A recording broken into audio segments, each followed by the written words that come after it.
మనుషులు ఎంత దారుణంగా తయారయ్యారంటే ముక్కు మొహం తెలియని హీరోయిన్లు, సీరియల్లో నటించే హీరోయిన్లు వాళ్ళు చేతుల్లో ఫోటోలు తీయించుకోవచ్చు, భుజం మీద తల పెట్టుకొని ఫోటో తీయించుకోవచ్చు, చేయి పట్టుకొని కూడా ఫోటో తీయించుకోవచ్చు. అది మంచిది, దానికి బోల్డ్ లైక్లు, కామెంట్లు, బ్యూటిఫుల్, సూపర్ అని.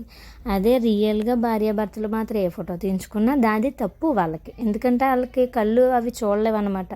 కళ్ళు బాగా మండిపోతూ ఉంటాయి అలాంటివి చూస్తుంటేనే. అంటే రియల్ కదా, ఫేక్ వాళ్ళు ఎన్ని చేసినా పర్లేదు. రియల్గా ఉండి భార్యాభర్తలు చేయి పట్టుకొని ఫోటో తీయించుకోకూడదు, నుదుటి మీద ముద్దు పెట్టుకొని ఫోటో తీయించుకోకూడదు, ఇంకేమీ చేయకూడదు. మనుషులు ఇంత ఘోరంగా ఆలోచిస్తేనే రియల్కి ఫేక్కి తేడా తెలియని మనుషుల మధ్య బ్రతుకుతున్నాం అన్నమాట. వీళ్ళే ఎంతలా ఆలోచిస్తే బయట వాళ్ళు ఇంకెంత అలా ఆలోచిస్తారు. అయ్యో వేరే వాళ్ళు ఇంత బాగా తీయించుకుంటున్నారు వీళ్ళ ఫోటోలు అని ముచ్చటపడే విధం నుంచి ఇలా తీయించుకుంటున్నారు అలా తీయించుకుంటున్నారు అని చెప్పే విధంలోకి వచ్చేసారు.